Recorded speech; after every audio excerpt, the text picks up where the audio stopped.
Hey guys, PX here, and welcome to the first episode of the PX Cast. That's right, I decided to record in a little bit of a different style today. I'm gonna try this style out, see if you guys like it, so make sure to leave your thoughts down below. Give me some feedback if you like this kind of video. Anyhow, let's get started. So today, I'll start by talking about the current cycle of Beyblade here in Japan, as it pertains to the competitive side of Beyblade here in Japan. This currently circles around 3 G1 size tournaments happening in November and December. So let me break down the format so that everyone is caught up with how they work. They all follow the same rules, so when you understand one of them, you understand them all. First, it's a team tournament. So every team has 3 players. Each player uses one Beyblade, and there can be no repeating parts between members. When facing each other, players will go head to head until one of them scores 2 or more points. When that happens, that player is considered to have lost and will stop playing, and the next player in that team comes up and will face whoever is currently there that won. A team loses when all 3 of its players have lost. And of course, this is a little bit special. All the matches are played on the Infinity Stadium. Also, 2 of the G1s, the first and the second one, which are G1 Nagoya and G1 Osaka, they're gonna have up to 128 teams. And finally, the last one, the Tokyo G1, is gonna have double that. 256 teams for a total of over 700 bladers. That's crazy, right? Anyways, that's pretty much the format. What do you guys think? Let me know your first impressions. Now, since October up until now, and probably until all of the G1s end, that is to say, essentially until the end of the year, all of the G2s and most of the G3s as well have actually been using the Infinity Stadium. If you guys checked out my previous video, you know that I started out pretty bad at it, but I did manage to win a G2 on the Infinity Stadium. So you can see that a lot of people have been putting a lot of reps in to prepare for the G1s. So now let's talk about the first of those events, G1 Nagoya, that I had the pleasure of attending this past weekend. When you try and joining a G1 in Japan, you actually don't directly join a G1. You join a lottery system, and then they will actually draw lots for all the participating teams from among those that entered. And not only that, they also draw a couple extra lots in the case of Team G1s, which are essentially runner-ups to join the tournament. Now, my team didn't actually directly get in. We were a runner-up to join the tournament, which essentially means that depending on our number and depending on the number of absentees from the tournament, we can actually get to join. Lucky for us, we did make it in, and it was really close.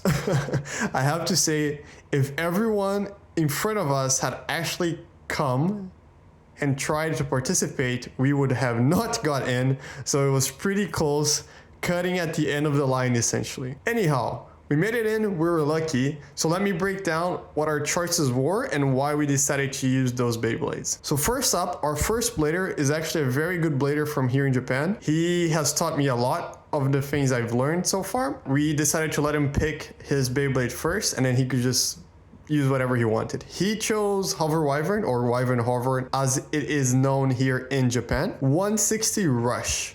He really likes attack type, so we just let him have this one. Hopefully he could carry us far. Next up, it was my pick. I went with Shark Scale 170 Low Rush. And then finally, the heart of our team, our essentially team captain, he was on Valkyrie Blast Heavy 760 Hexa. So our whole plan was to use Wyvern and Shark Scale to try to knock the opponents out, since if you get 2 points, the opponent is essentially out, right? So we were trying to use Hover and Scale, get those points in. If push comes to shove, we have our heavy tank Beyblade that should not get shoved around and should stay in there and win by spinning. That was essentially our battle plan. Personally, I think that Hover Wyvern or Wyvern Hover and Shark Scale are by far the best two Beyblades in Infinity Stadium. The reason being that they are very good at coming back from pockets and sending the opponents into the pockets. The third Beyblade, as you guys will see as I keep talking about the tournament, that's where no one had decided what was best. Honestly, it was pretty much Shark and Wyvern everywhere,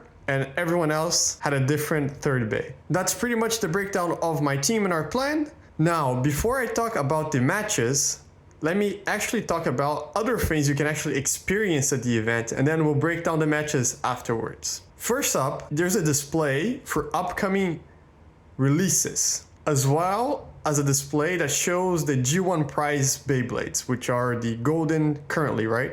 It's the golden Drum Brave, the silver Drum Brave, and then the bronze Drum Brave. And then for the releases that they had available for us to look at, essentially, right, in the display case, they had the Meteor Dragoon that's coming out later in December. They had the content, so every single different Beyblade in the Mummy Curse random booster. And they also had the current Koro Order Beyblade, and then they had that release, and that's Orochi Cluster. So they were all new Beyblades. Some reprints in the mix because of the random booster, but they were all on display. We can kind of take a look at it. I'll put up some pictures right now. You guys can look at it. Tell me what your first impressions are. Personally, I think that the Dragoon and the Orochi look very promising, and I can't wait to get my hands on them next month, or maybe a little bit later in the case of Orochi, and I really want to try them out.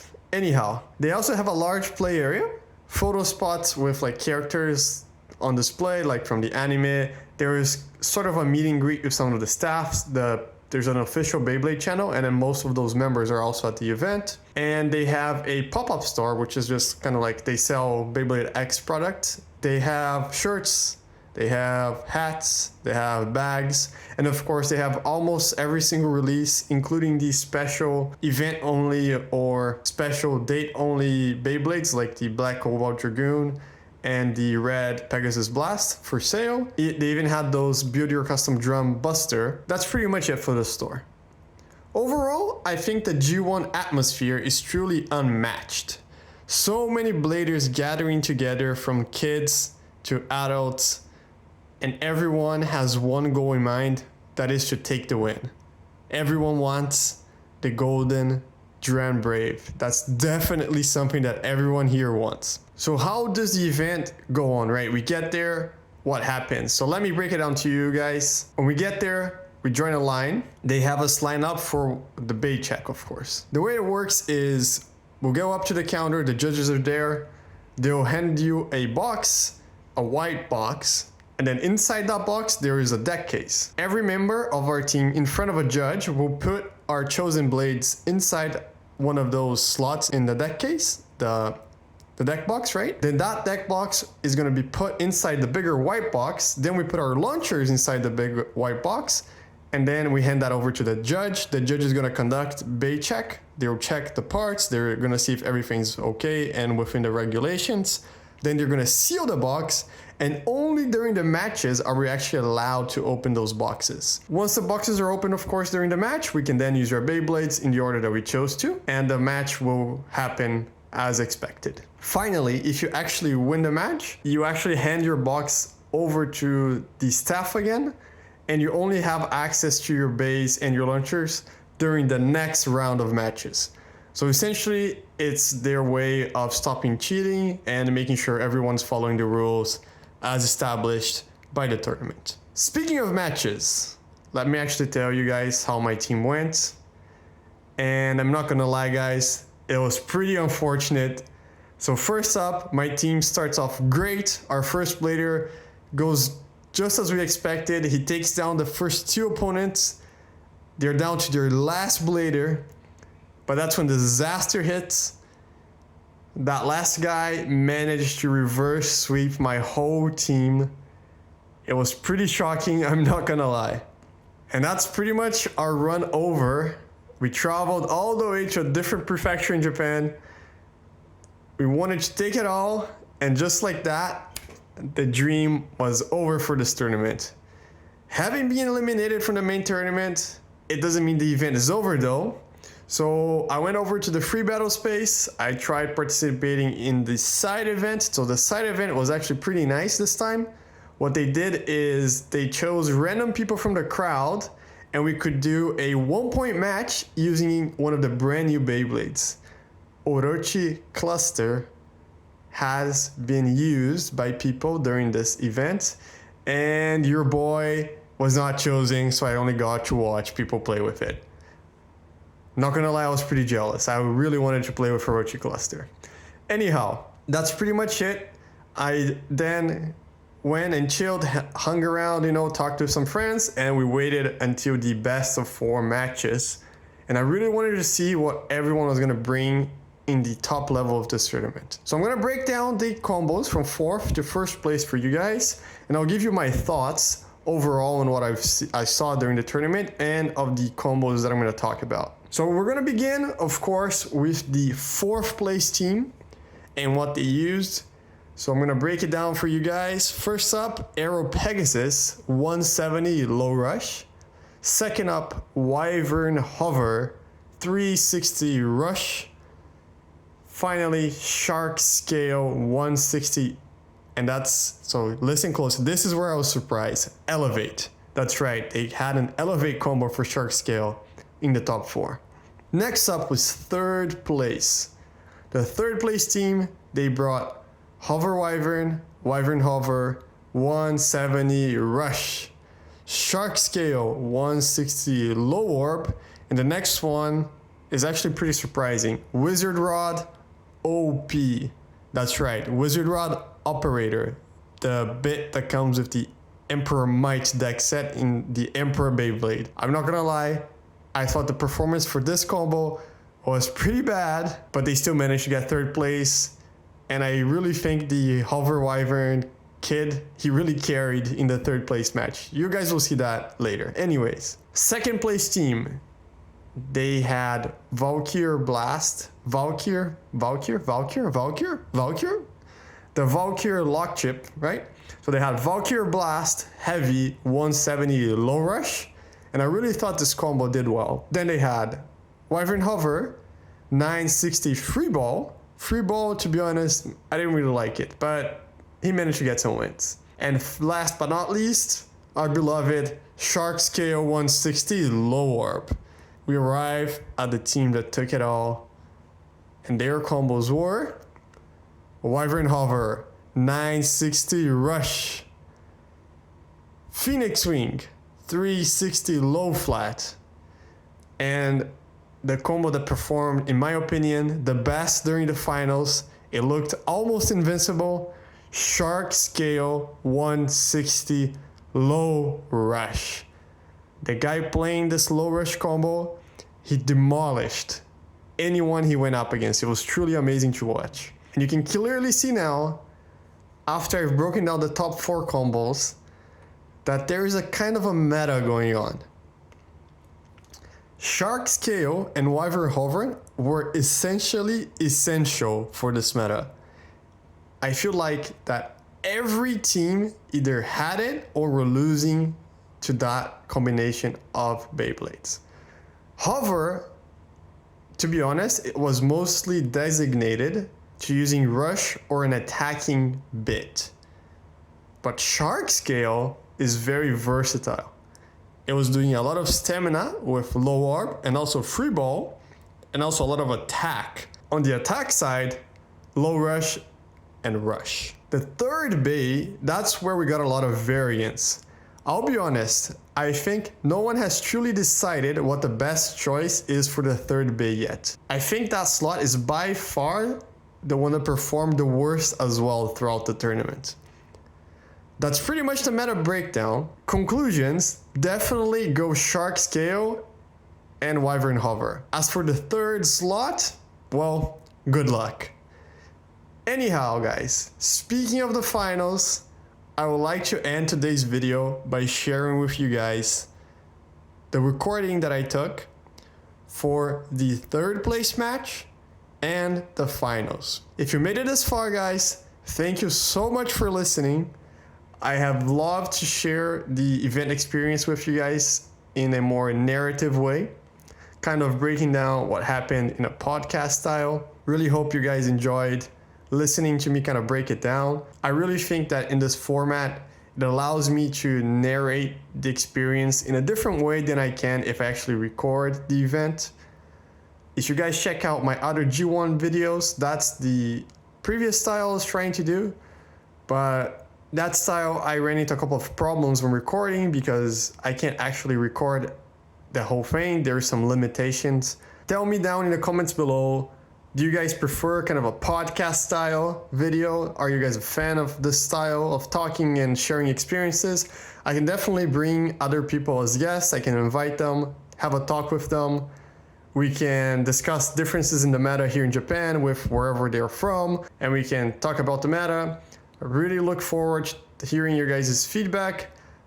Even if I'm not talking about tournaments and personal experience in future videos, I really would like to keep a podcast style of video going. I enjoyed this format, of course, and I hope you guys had fun listening. I've rambled long enough, so final words before we move on to the matches. Please like the video. Thank you for listening. Make sure to share, subscribe for more. As always, have a good one. Enjoy the matches, and PX out. All right, boys, third place match. So we have Aeropex's 170 low rush versus Hover Wyvern 170 rush.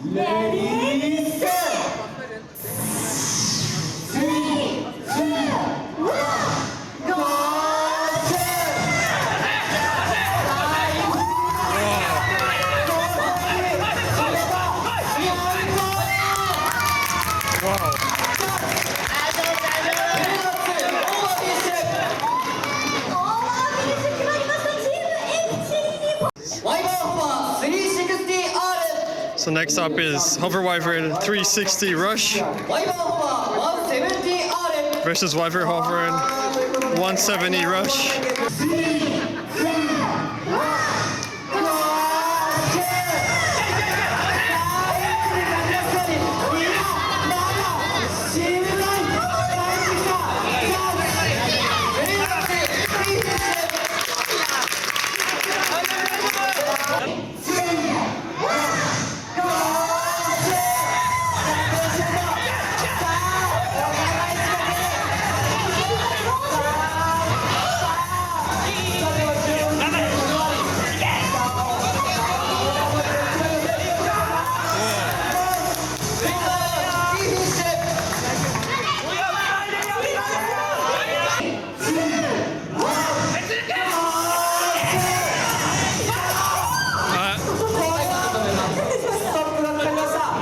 They're gonna redo it because it went flying off the stadium. Wow,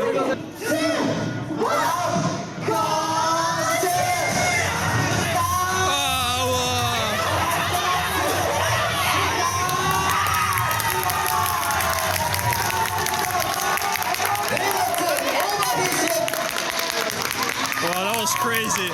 It went up the rail and front to the pocket and didn't come back during the countdown. Right, guys. Now we have our Shark Scale 160 Elevate for the team number 1 versus the Hover Wyvern on 170 Rush. The 170 Rush Hover Wyvern that has been winning everything so far. By the way, the blader using the Hover Wyvern is a kid. He's been on a tear today for some reason.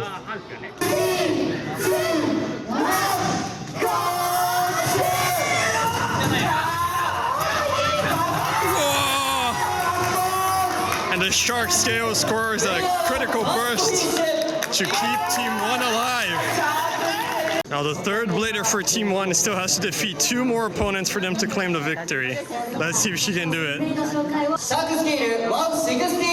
So there is the Shark Scale 160 Elevate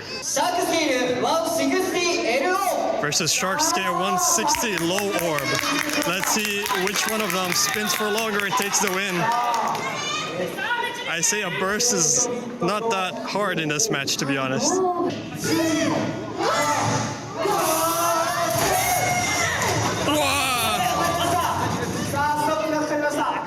はい、ただいまのバトルは、空中接触による Ah, okay, so the blades hit themselves, they hit in the air, so there's gonna be a reshoot for this one.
And that's a win for team number 2. There we go. So we have Hover Wyvern 960 Rush versus Valkyr Blast Heavy 170 Low Rush.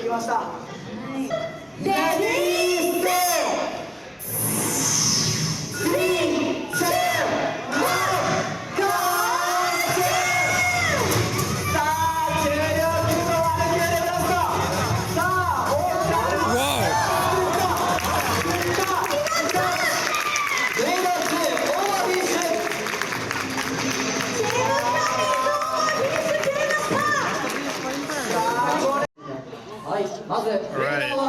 Finals, match number 2. Phoenix Swing 360 low flat versus the Valkyr Blast Heavy 170 low rush.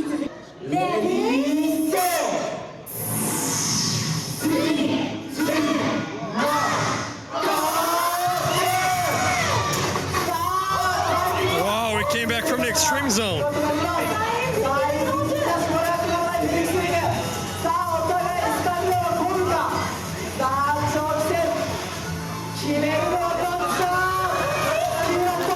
And there it is, 1 point for the blast build.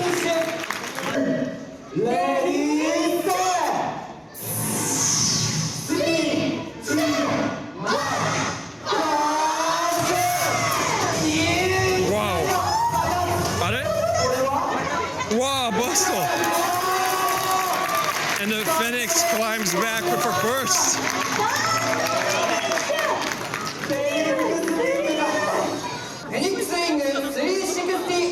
So there we go. We have the Phoenix Swing 360 low flat again. And then your next opponent is... There's a Hover Wyvern 960 free ball.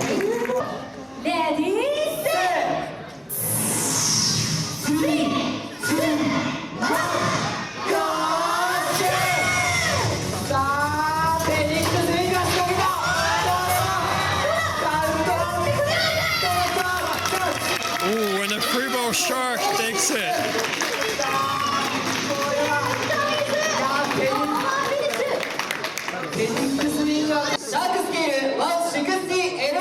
Now we have Shark Scale 160 low rush versus the Hover Wyvern 960 free ball. If the green team, that is the Wyvern, wins, it's game over. They win the tournament.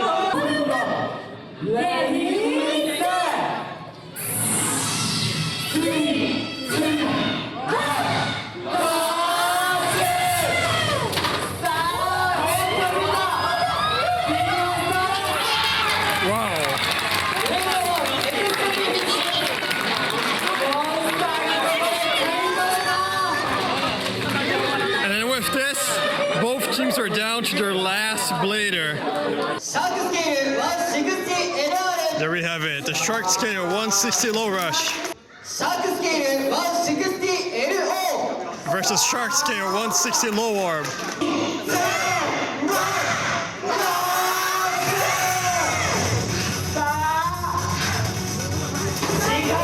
Whoa! Whoa! That was crazy. The low arm shark came back twice.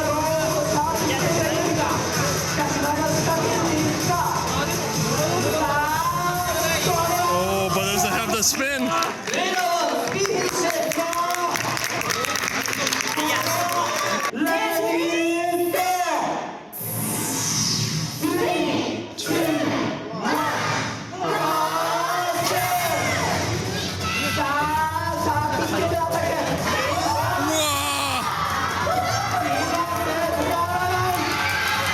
And Shark Scale 160 low rush takes it. That was a nice finish.